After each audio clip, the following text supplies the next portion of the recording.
Agama Islam ini tak akan pernah mengajarkan kita membunuh, jangankan kepada sesama muslim, kepada sesama manusia saja tidak, atau dibalik, jangankan kepada sesama manusia apalagi kepada sesama muslim. Ini manusia ada harganya, apalagi yang sudah Islam, dia punya syahadat, ada harganya. Betul. Beliau bilang, ya akhi, wahai saudaraku, katanya. Kalimat ini tak saya lupakan ini. Waktu saya diskusi itu di kantornya. An-nasu afsadahum al-malu was-siyasah. Manusia itu rusak karena dua perkara. Pertama, perbedaan pendapatan. Al-mal, harta. Al-mal, al-fulus. Fulus, tahu fulus? Pese. Orang Madura bilang apa? Pese. Gara-gara fulus, pese. Al-fulus yuhyin nufus. Fulus bikin hidup enak. Ma fihi fulus, mulus, Pak. Yang ada fulusnya mulus. Wa ma fihi laisal fulus, mampus. Ini. Sekarang kalau ada orang antar saudara bermusuhan padahal diikat dengan rahim, kalau ada sesama ahli ilmu bermusuhan padahal diikat sama kecintaan sama ilmu, dan kalau ada sesama orang NU kok ribut bermusuhan, pasti ini ada syai'un. Sama. Sholat zuhurnya sama 4, sholat asarnya sama 4. Hanya orang Syiah itu, Ja'fariyah atau Isna Asriyah di Iran yang saya tahu, itu sholat zuhur dan asar selalu dijamak, mengamalkan hadis yang ada dalam Sahih Muslim, walaupun hadisnya sahih tapi tidak diamalkan oleh jumhur ahli sunnah wal jamaah. Hadisnya sahih itu nanti, bahwa Rasulullah Shallallahu Alaihi Wasallam menjamak sholat bila safarin wala matorin, tak ada hujan, tak ada pergi, Nabi menjamak. Hadis ini sahih, tapi tak semua hadis sahih diamalkan.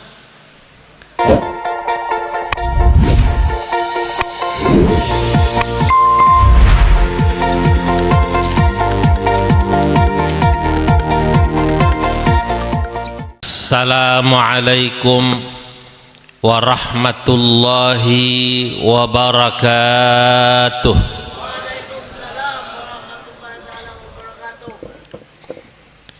Alhamdulillahi rabbil alamin, wa sallallahu wa sallama ala sayyidina wa habibina wa syafi'ina wa maulana Muhammadin wa ala alihi wa ashabihi al-ghurril mayamin wa man tabi'ahum bi ihsan wa man sara ala nahjihim min ayyamin madiyah ila yaumiddin, amma ba'du. Fa innal ilma rahimun baina ahli, wa inna nahdatal ulama rahimun baina ahliha, wa innal usula tabalwarat, wa innal furu'a tabalwarat bi usulih. Yang saya muliakan para alim ulama, para habaib, para kiai, para pejabat sipil maupun TNI Polri, wabil khusus yang sama-sama kita muliakan pengasuh pondok pesantren Zainul Hasan Genggong Al-Mukarram, Kiai Haji Hasan Mutawakkil ala Allah, atalallahu baqa'ahu dhukhran lana walil ummah, amin. Yang sama-sama kita muliakan Gus Bupati, Gus Dokter, Gus Bupati Dokter Haris, juga yang baru saja menyampaikan penjelasan manakib Kiai Haji Hasan Sepuh, Gus Alek, Gus siapa nama panjangnya? Hasan Malik, Ahsan Malik, yang sering dipanggil Non Alek, betul ya? Saya baru hafal kalau di daerah Probolinggo ini putra kiai kalau nggak dipanggil Gus Non. Untung nama beliau Ahsan, bukan Muslim. Kalau Muslim repot, dipanggilnya non Muslim.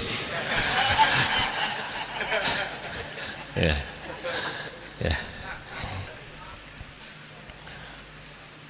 Saya banyak lihat pejabat hadir, para kiai habaib hadir. Kalau saya sebut satu-satu mungkin akan menghabiskan waktu, tapi insya Allah kalaupun tidak saya sebut, sedikit pun tidak mengurangi rasa hormat saya. Insya Allah saya doakan yang hadir haul pada hari ini, baik yang di dalam makbarah masjid, di luar sampai di jalan tadi saya jauh berhenti, insya Allah kesawaban barokah daripada Al-Arif Billah Kiai Haji Hasan Sepuh, dan kita insya Allah bersama beliau di surganya Allah. Saudara-saudara para hadirin yang dimuliakan Allah, jika tadi kita semua mendengarkan penjelasan manakib yang luar biasa, cukup lengkap dari Non Alek atau Kiai Haji Ahsan dengan bahasa campur Madura yang saya tidak paham. Saya tidak bisa bahasa Madura. Karenanya kalau abdina nanti pakai bahasa Indonesia, para tretan abdina minta dimaafkan, minta dimaafkan. Hadirin yang dimuliakan Allah, dalam mukaddimah tadi saya singgung pertama, al-ilmu rahimun baina ahli. Ilmu itu kata para ulama rahimun baina ahli, membuat para pecintanya menjadi seperti keluarga. Silaturahim itu, rahim itu katanya hubungan yang biasanya berdasarkan ad-dam wan nasab, berdasarkan hubungan darah dan nasab. Tapi para ulama menyebut bahwa al-ilmu rahimun baina ahlihi, bahwa ilmu, kecintaan seseorang pada ilmu dan para ahli ilmu bisa membuat seseorang menjadi cinta kepada ahli ilmu sama seperti cintanya kepada keluarganya. Itu maksudnya. Mana buktinya? Buktinya pada hari ini semua yang hadir di sini, Masya Allah, sampai yang di luar duduk di pinggir jalan. Saya yakin yang di luar di pinggir jalan itu sebagian mendengar dengan jelas suara apa yang disampaikan pembicara di sini, sebagian mungkin terdengar lamat-lamat. Lamat-lamat itu apa kalau bahasa Maduranya? Hah? Nek sekone. Ya. Apalagi yang duduknya di bebeh sana, Pak. Ah, bebeh. Masya Allah, jauh itu. Suaranya terdengar pelan-pelan, nek sekone itu. Tapi kenapa beliau-beliau ini semua yang hadir sabar? Karena hadir di sini, di haulnya ahli ilmu, datangnya didorong karena kecintaan, seperti kecintaannya datang kepada keluarganya. Karenanya tadi dalam mukaddimah saya katakan al-ilmu rahimun baina ahlihi, ilmu membuat para pecintanya, sesama pecinta ilmu seperti keluarga. Wa inna nahdlatal ulama'i rahimun baina ahlihi, sama-sama NU Pak, pasti dia merasa seperti keluarga. Wa innal furu'ata balwarat bi usuli, dan sesungguhnya anak cucu dia jadi seperti apa itu pasti ada titisan dari atasnya. Itu makna tabalwarat bi usuli. Apa yang disampaikan Non Alek tadi, Kiai Ahsan, bahwa kalau Gus Haris jadi bupati pantas karena di atasnya kakek neneknya buyutnya pernah ada yang jadi bupati. Itu maknanya tabalwarat bi usuli. Kalau Kiai Hasan Mutawakil jadi kiai, kalau Kiai Haji Alek jadi kiai, pantas kakek beliau kiai besar Kiai Hasan sepuh, buyut beliau kiai besar. Itu maknanya. Sekarang kalau ada orang antar saudara bermusuhan padahal diikat dengan rahim, kalau ada sesama ahli ilmu bermusuhan padahal diikat sama kecintaan sama ilmu, dan kalau ada sesama orang NU kok ribut bermusuhan, pasti ini ada unsyai'un. Apa unsyai'un itu, Pak? Ada sesuatu yang menghalangi. Normalnya kakak beradik bersaudara itu rukun, Pak. Betul apa tidak? Kenapa jadi ribut? Pasti ada masalah. Ada orang ribut kakak beradik, ternyata rebutan warisan. Nah, ada ahli ilmu ribut, dimusuhi, dibenci. Ini nggak normal. Kalau ahli ilmu pasti senang. Saya tadi kita sama-sama mendengar bahwa Kiai Hasan Sepuh pernah ngaji sama buyut saya di Mekkah, Syekh Nawawi Al-Bantani. Begitu saya tahu kisah ini, setiap orang yang pernah berhubungan dengan kakek buyut kami, Syekh Nawawi di Mekkah, saya pasti catat. Bahkan termasuk Kiai Hasan Sepuh ini saya tulis dalam kitab yang saya tulis, Tuhfatul Qasi Waddani fi Tarjamati Syekh Muhammad Nawawi Al-Bantani. Saya tulis biografi Syekh Nawawi Al-Bantani. Salah satu murid daripada Syekh Nawawi Al-Bantani dari Jawa Timur adalah Kiai Hasan Sepuh. Saya tulis, Pak. Dan kemudian membuat saya rahimun baina ahlihi, tahu kalau beliau ini cucu daripada Kiai Hasan Sepuh. Saya merasa saya harus nyambung hubungan antara kakek buyut kami dahulu, Kiai Syekh Nawawi dengan Kiai Hasan Sepuh, Syekh Nawawi dengan Syekhona Khalil. Maka saya dengan putra-putra keturunan daripada Syekhona Khalil, Syekh Hasan Sepuh, termasuk Kiai Hasyim Asy'ari, termasuk Syekh Mahfud Termas, semua saya pasti harus berhubungan baik. Untuk apa? Mengamalkan al-ilmu rahimun baina ahli. Ilmu itu membuat para sesama ahli ilmu bersaudara. Tak boleh bermusuhan, Pak. Itu kenapa Imam Syafi'i hormat dengan gurunya Imam Malik. Walaupun ada berbeda pendapat dalam beberapa masalah furu', dalam masalah fikih, Imam Syafi'i menikah hormat dengan Imam Abu Hanifah walaupun beliau tidak bertemu, walaupun ada perbedaan pendapat dalam beberapa masalah fikih. Kita tahu madhab Syafi'i ini kalau subuh kunut apa tidak? Kunut. Madhab Hanafi tidak. Tapi Imam Syafi'i karena rahimun baina ahli, cinta kepada ahli ilmu, ketika ziarah di Baghdad, di Kufah, di tempat di mana Imam Abu Hanifah dikebumikan, dikubur seperti Al-Arif Billah ini, dikubur di samping masjid Genggong ini. Lalu kemudian Imam Syafi'i sholat subuh di situ. Beliau yang biasanya kunut tidak kunut, Pak. Kenapa? Beliau katakan saya hormat kepada Imam Abu Hanifah. Itulah makanya kalau cuma perbedaan pendapat, para ulama biasanya tidak akan bermusuhan.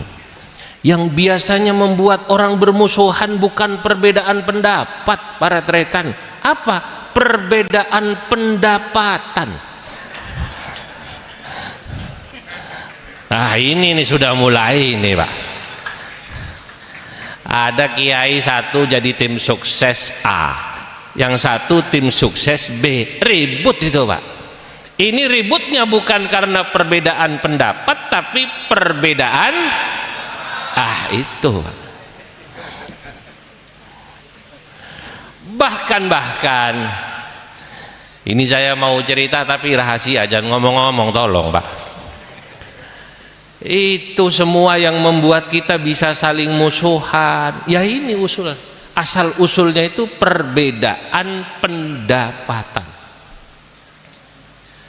Tahun 2015 seingat saya ke Iran. Nah ini lagi rame Iran ini, geopolitik, lagi perang. Kita orang-orang mau bilang apa, faktanya yang berani sama Donald, siapa itu namanya? Donald Trump sama siapa? Netanyahu. Siapa? Netanyahu. Ada yang salah baca Netanyahu. Faktanya yang berani itu Iran, yang dibilang Syiah itu. 2015 Abdina ke Iran, penelitian sama para kiai dan profesor. Saya ini produk pesantren, tapi alhamdulillah pergaulannya sama banyak para profesor, akademisi. Jadi sedikit-sedikit ngerti tentang yang namanya metodologi penelitian. Nah, walaupun tak pernah kuliah Abdina ini, berangkat ke sana pengen tahu orang Syiah itu seperti apa, Pak. Di sana itu kan Syiahnya terkenal Syiah Ja'fariyah atau Itsna Asyariyah. Sholatnya madhab mana? Sama kiblat, setahu saya sama, Pak. Ndak madhab ke Bromo, ndak, kiblat. Sholatnya, sholat subuhnya berapa rakaat? 2, sama, Pak, sama. Sholat zuhurnya sama 4. Sholat asarnya sama 4. Hanya orang Syiah itu Ja'fariyah atau Isna Asriyah di Iran yang saya tahu itu sholat zuhur dan asar selalu dijamak, mengamalkan hadis yang ada dalam Sahih Muslim, walaupun hadisnya sahih tapi tidak diamalkan oleh jumhur ahli sunnah wal jamaah. Hadisnya sahih itu nanti, bahwa Rasulullah Shallallahu Alaihi Wasallam menjamak sholat bila safarin wala matorin, tak ada hujan, tak ada pergi, Nabi menjamak. Hadis ini sahih, tapi tak semua hadis sahih diamalkan. Orang Syiah mengamalkan hadis ini. Jadi kalau bapak-bapak main ke sana, nanti itu masjid biasanya kalau asar kosong, karena sholatnya ditarik ke zuhur. Kalau sholat isya, masjid biasanya kosong, karena sholat isyanya ditarik kemana? Ke maghrib. Kita teliti itu, Pak, kita catat. Termasuk kita nanya di sana, kalau nikah mut'ah itu bagaimana di sini? Ini yang penting ini nona lagi ini. Karena beliau ini kan tadi innal furu'ata balwarat bi usuli, ada turunan mestinya. Harus katanya. Nah, kita tanya, ternyata tak semudah yang dibilang di sini. Susah, Pak, di sana nikah mut'ah itu syarat-syaratnya susah. Singkat cerita, saya bertemu dengan namanya Syekh Ali At-Taskhiri. Ini sahabatnya Syekh Ali Jum'ah, lebih sepuh. Kalau yang ada kuliah di Mesir ini Azhari, anta Zamlakawi wala Ahlawi yang dari Mesir. Ini satu kurun bahkan lebih senior. Saya bertemu di kantornya di Teheran. Kantornya namanya Majma'at Taghrib Bainal Madhabaini Sunni wa Syi'i. Nah, lembaga organisasi yang mencoba ingin mendekatkan antara Sunni dan Syiah. Saya tanya waktu itu, ya pakai bahasa Arab tipis-tipis lah. Lumayan saya bahasa Arabnya Pak, tipis-tipis lumayan. Walaupun bahasa Arabnya bahasa Arab salah paham. Saya ngomong salah, yang sana untungnya paham. Itu bahasa Arab salah paham. Saya ngomongnya salah, untungnya yang sana paham. Itu kan yang paling penting, Mbak. Sama kayak orang Probolinggo pergi umroh haji itu, begitu keluar dari masjid ditawari kudungan, ditawari sorban, haji Siti Rahmah khamsa rial. Dia lihat tangannya, oh 5. Mau ditawar 2 rial, bingung bahasa Arabnya apa 2 rial. Untung ingat sholat subuh, rakaataini. Ma'al kunut. Al-kunut diartikan diskon.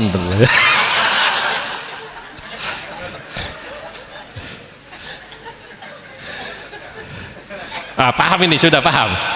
Berarti ini bahasa Arabnya salah paham. Maksudnya riala ini dia bilang rakaataini. Untung yang dagang paham. Oh, orang Probolinggo ini warganya Pak Dokter Haris ini. Maksudnya 2 rial, dia bilang rakaataini. Dijawab sama yang dagang, la. Thalatha rakaat fardhan lillahi ta'ala, Allahu Akbar.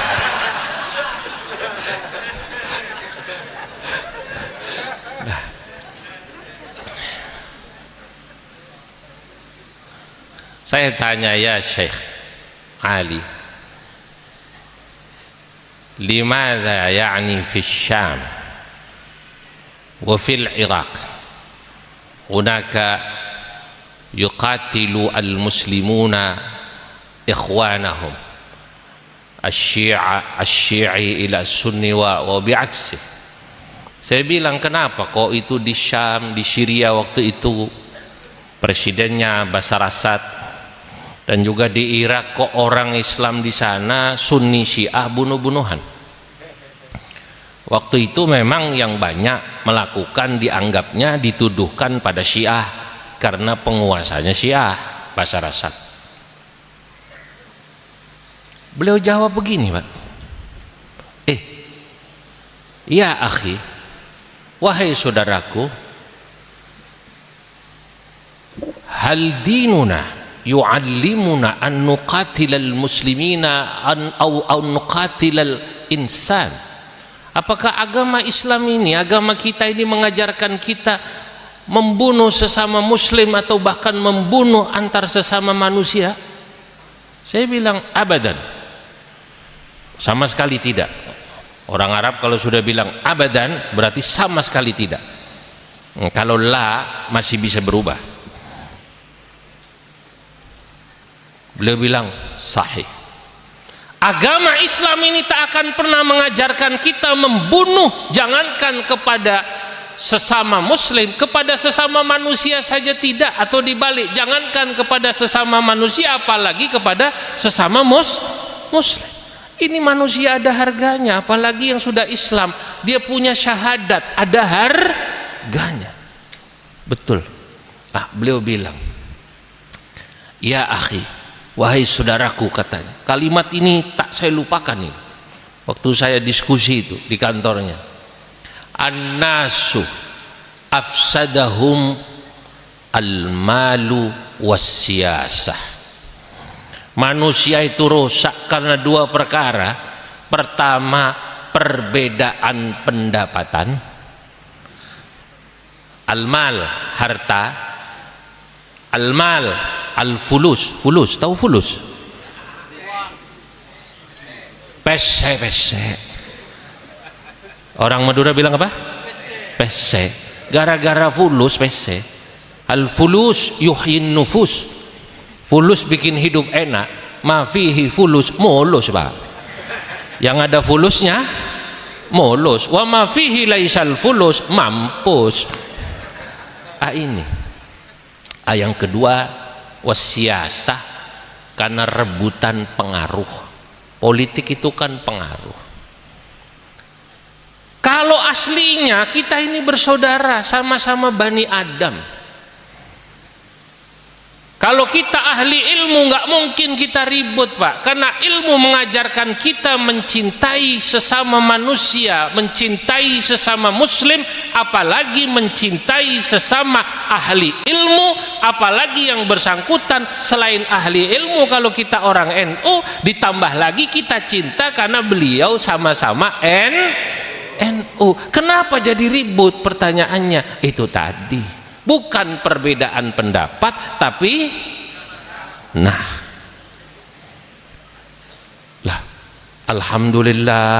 alhamdulillah saya tadi sambil jalan di sini sebenarnya sudah mulai menyicil, mencatat bahan saya apa nanti di sini kepada menteri penjemputan tadi itu. Kiai Hasan Sepuh itu asli Probolinggo, asli Kiai, walaupun bukan Genggong. Mana tadi itu asalnya tadi? Sentong, tapi asli Probolinggo, bukan pendatang, bukan. Kalau Kiai Zainul Hasan, Zainul Mun'im, apa namanya? Ya Nurul Jadid pendatang, betul ya? Aslinya Madura. Ya di sini juga Madura, cuman ini Madura swasta. Ya, tapi asli dari sana. Oh, beruntung. Memang kalau penduduk asli itu relatif kalau muncul tidak ada yang hasut, Pak. Biasanya yang hasut orang itu kalau orang pendatang lalu sukses, itu banyak yang hasut. Betul. Imam Syafi'i pendatang.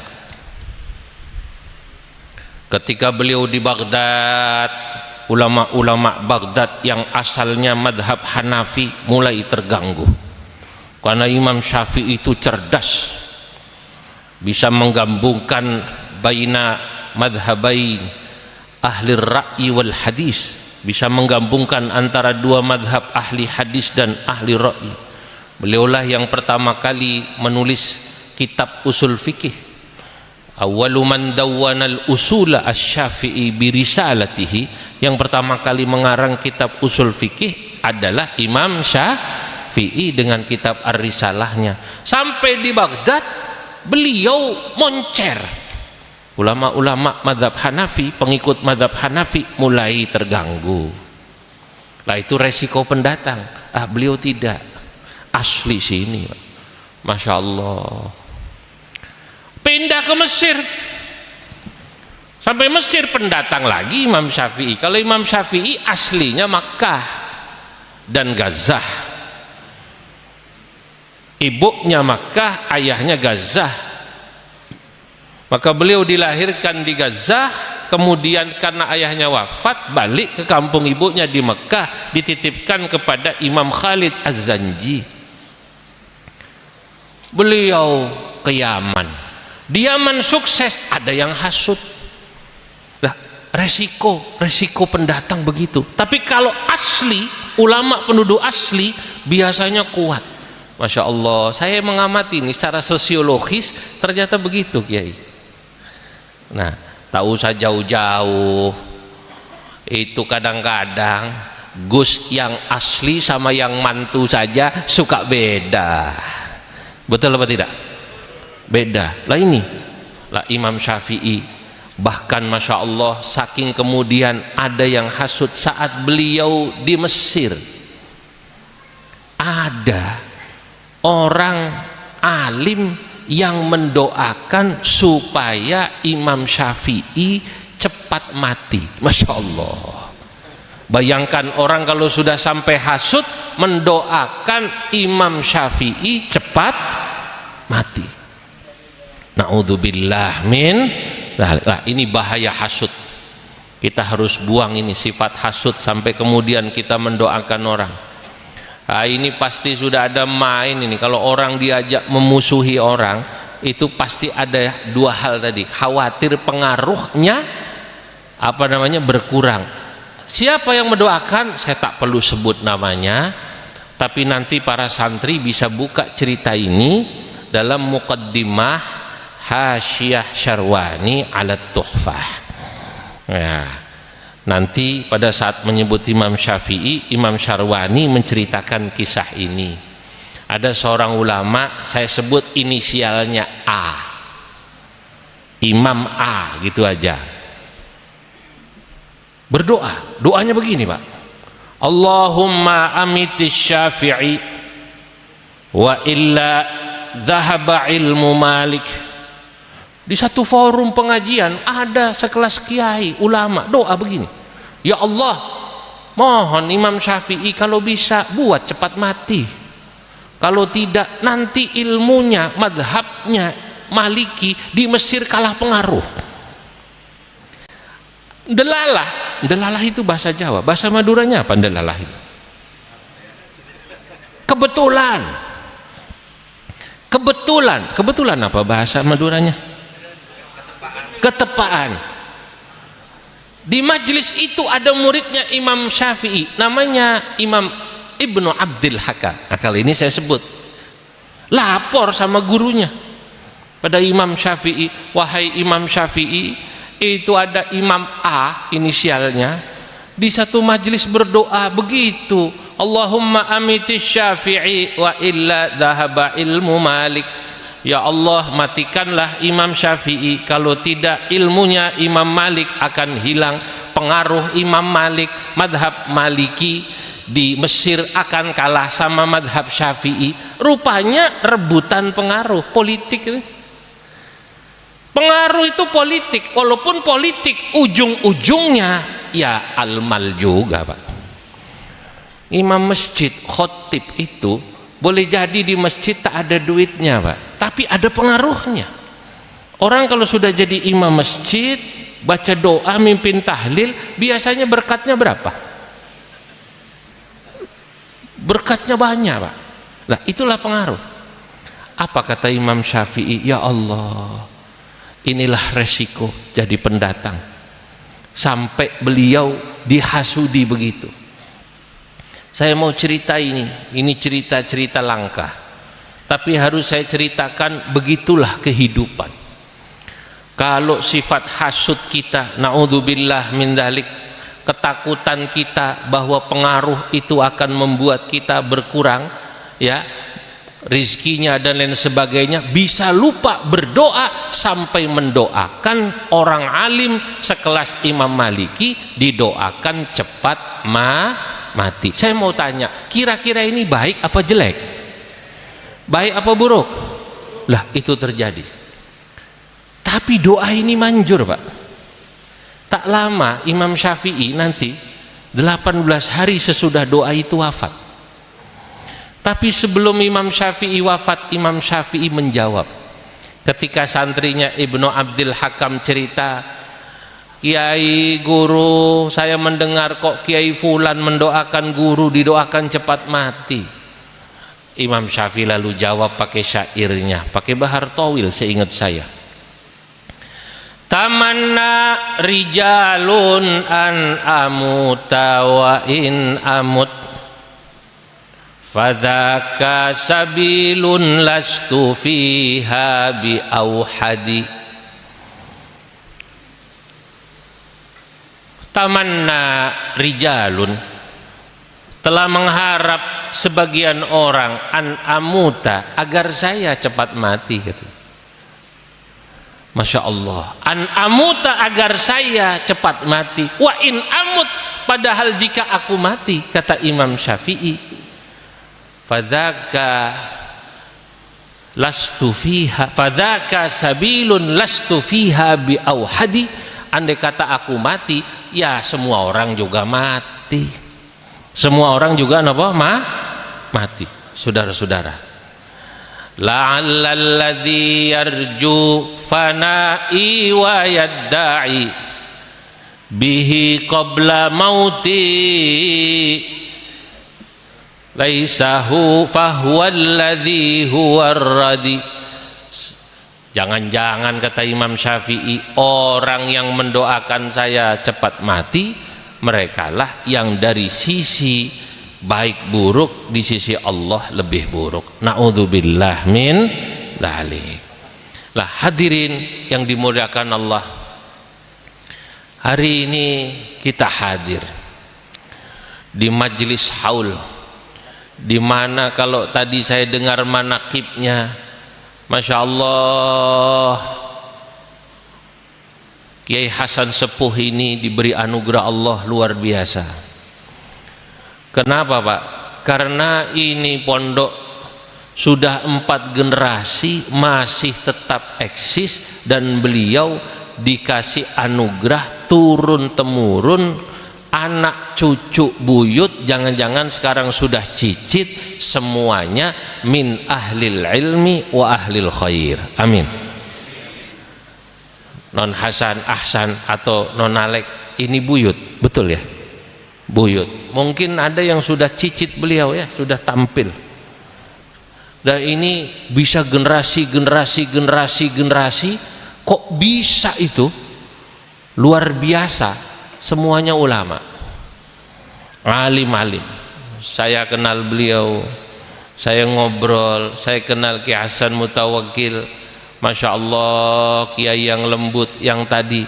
Saya semenjak saya kenal itu belum pernah saya lihat beliau marah Pak, belum pernah Pak. Lembut sekali.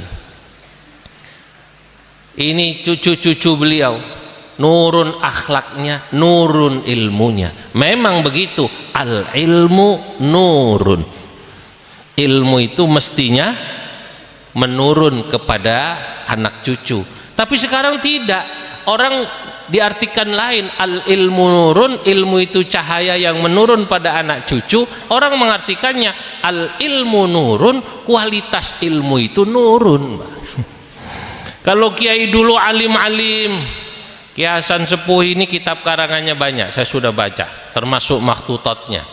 Jangan tanya bagaimana kealiman beliau. Mondoknya di Mekah lama Pak, ngajinya dengan masyayikh di Mekah luar biasa lama. Makanya beliau itu mutamakin mutafannin. Mutamakin itu orang yang ilmunya mendalam, mutafannin itu artinya orang yang memiliki keahlian, disiplin berbagai macam ilmu. Maka dalam kitab itu saya katakan, wa mutamakkinun minal ulumi qal wa mutafanninun lahu fadlun wadal. Orang yang ilmunya tamakkun, mendalam, itu sedikit. Apalagi kemudian menguasai berbagai disiplin ilmu, semakin sedikit. Persis yang disampaikan Kiai Ahsan. Hari ini kalau kita hadir di sini, apa yang kita ambil pelajaran? Satu, ambillah apa yang beliau contohkan pada kita dari sisi ilmu dan dari sisi akhlak. Sebab sekarang ini cari orang yang alim ilman wa khuluqan sedikit Pak. Kadang-kadang ilmunya hebat tapi akhlaknya kurang. Lebih parah lagi, akhlaknya jelek, ilmunya tak ada, lebih parah lagi. Maka saya kalau hadir di haul-haul besar, saya niati mendengarkan serius apa yang disampaikan, apa yang saya bisa ambil barangkali pulang buat diri saya, buat anak-anak saya. Sebab saya selalu ghibtah, iri dalam arti positif kalau hadir ke acara orang-orang besar. Kenapa beliau ini yang sudah wafat tapi bisa mengumpulkan ribuan, puluhan ribu orang? Betul apa tidak? Saya mau tanya, ini ajunan sedejah, betul? Hadir ke sini karena siapa? Karena Allah, karena hormat hadir haul al-arif billah Kiai Hasan Sepuh. Sudah wafat beliau, tapi semua tergerak datang, semua tergerak datang. Saya kenal ini sebagian, ada yang jauh-jauh, semua tergerak datang. Lah itulah hebatnya, ada orang sudah wafat, sudah meninggal, bisa menggerakkan orang yang masih hidup. Sementara kita Pak nyalon RT ngundang tetangga aja ndak ada yang datang Pak. Ya Allah, berarti ada sesuatu yang harus kita ambil. Apa? Itulah karomah beliau. Pasti karomah beliau karena ilmu dan karena akhlak. Lah, kalau kita ingin kita mendapatkan karomah seperti karomah yang kita lihat pada Ki Hasan Sepuh dan turun pada anak cucu buyut beliau, maka salah satu caranya harus kita mulai dari diri kita. Kenapa? Karena ini beliau-beliau ini cucu buyut daripada Ki Hasan Sepuh, harus diakui itu dapat barokah dari kakek beliau. Saya akui dapat barokah dari kakek buyut saya. Pertanyaannya, apakah anak cucu kita bisa seperti kita? Ada yang tanya, Pak Kiai, saya ini petani Pak, bagaimana saya kok bisa nanti seperti Ki Hasan Sepuh, seperti Kiai Hasan Mutawakkil Allah? Saya petani, saya pedagang, saya tentara. Loh Pak, tergantung kita Pak. Loh, ada anak kiai tak jadi kiai lagi loh, ada loh. Ada apa tidak? Ada. Rupanya kiai tersebut nyesel jadi kiai, karenanya anaknya tidak ada yang diajari agama. Kalau ada kiai ustadz anaknya tak ada yang diajari agama, berarti ini kiai menyesal jadi kiai. Tapi sebaliknya, ada tentara, ada polisi, ada petani, ada pedagang yang anaknya jadi ulama besar. Siapa? Imam Abu Hanifah. Imam Abu Hanifah bapaknya pedagang di pasar, bukan kiai. Imam Malik bapaknya bukan ulama besar. Dalilnya apa? Kata Imam Abu Zahrah, Imam Malik dalam kitab Muwatta'nya tak pernah meriwayatkan satu hadis pun dari ayahnya. Kalau ayahnya ulama besar, pasti ada dalam kitab Muwatta'. Imam Malik haddasana walidi, tapi tak pernah. Imam Ahmad bin Hambal ayahnya tentara Pak. Ini mumpung ada tentara ini. Imam Ahmad bin Hambal ayahnya tentara. Jadi madzhabul arba'ah itu, imam 4 itu kalau kita cek orang tuanya tuh tak ada yang ulama besar beneran, tidak ada. Tapi kenapa anaknya jadi ulama besar semua? Karena tadi al ilmu rahimun baina ahlihi. Ayah beliau cinta sama ilmu, ayah beliau cinta sama ulama, ayah beliau cinta sama orang-orang alim. Kalau Pak tentara, kalau Pak jaksa, kalau bapak-bapak semua, ibu-ibu semua walaupun petani, kemudian menangis di malam hari, ya Allah jadikanlah anak saya yang mesantren di Pondok Zainul Hasan jadi orang soleh, jadi ulama ya Allah, walaupun saya petani, walaupun saya pedagang, walaupun saya pegawai, dari anak saya 6 masa tidak ada ya Allah, saya mohon 1 ada yang jadi ulama. Kalau bapak ibu menangis tapi terus ditunjukkan cintanya sama ahli ilmu, insya Allah bisa. Saya saat ngisi acara pengajian di Sampang Pak, di Sampang, di Madura, hadir di sana Jerengwan, tahu ya Sampang? Apa bacanya apa? Jerengwan. Sambil kemudian ada maulid di sana. Itu yang saya ceritakan. Dikira saya katanya mengarang, tidak, asli saya bilang saya hadir di sana di pondok di Sampang. Orang Sampang baca maulid, itu lagunya pas asyrokol, lagunya lagu Imam S. Arifin. Lagunya lagu apa? Imam S. Arifin. Nah, jandaku, apa namanya? Jandaku, saya cerita itu, saya dengar langsung dan khusyuk, itu enak. Ya Habibi ya Muhammad,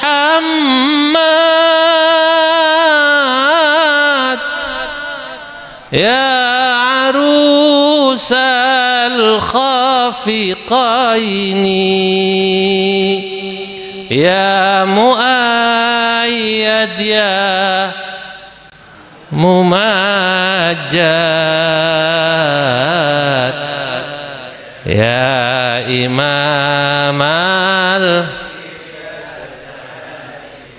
Akrab, lagu ini akrab kan? Di sini ada. Nah, ternyata saya diberitahu itu lagunya Imam Syarifin, Kiai, Jandaku.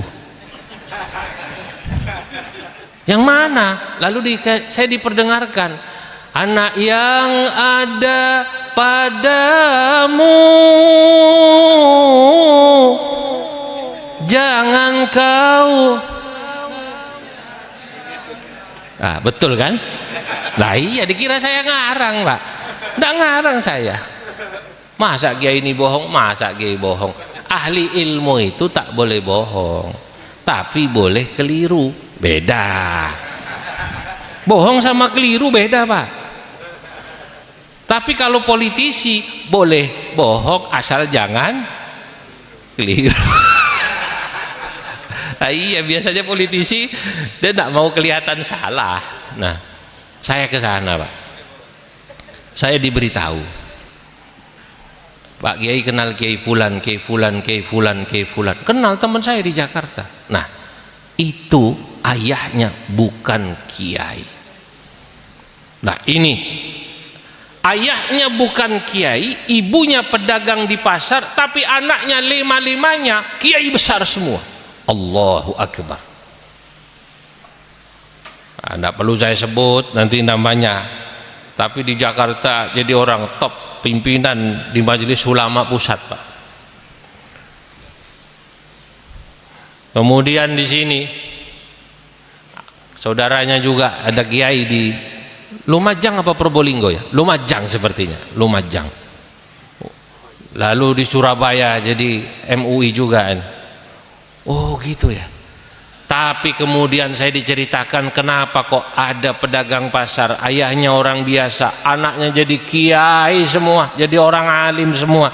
Rupanya ibunya kalau malam menangis terus mendoakan anak-anaknya. Rupanya ibunya, bapaknya seneng sama ulama. Kalau acara-acara hall semacam ini tak pernah absen. Rupanya doanya diijabah oleh Allah Subhanahu wa ta'ala. Lah, disitulah saya pahami al-ilmu rahimun baina ahlihi. Maknanya ilmu itu bisa membuat pecintanya menjadi keluarga. Walaupun ayahnya bukan kiai, dia bisa menjadi kiai karena ayahnya cinta sama ahli ilmu. Walaupun ayahnya polisi atau tentara seperti Imam Ahmad bin Hambal, dia bisa punya anak mujtahid mutlak Imam Ahmad bin Hambal. Walaupun ayahnya pedagang pasar di pasar Kufah, yakni Imam Abu Hanifah, tapi karena ayahnya cinta sama ulama, kemudian anak-anaknya bisa menjadi ulama-ulama besar.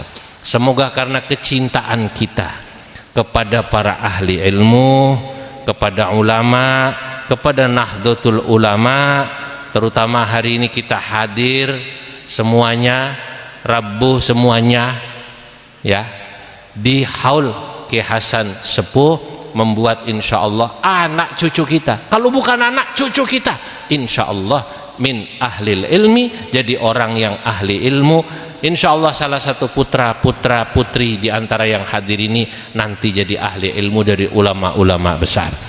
Sekian dari saya, mohon maaf atas segala kekurangan, semoga bermanfaat. Wallahul muwaffiq ila aqwamit thariq. Wassalamualaikum warahmatullahi wabarakatuh.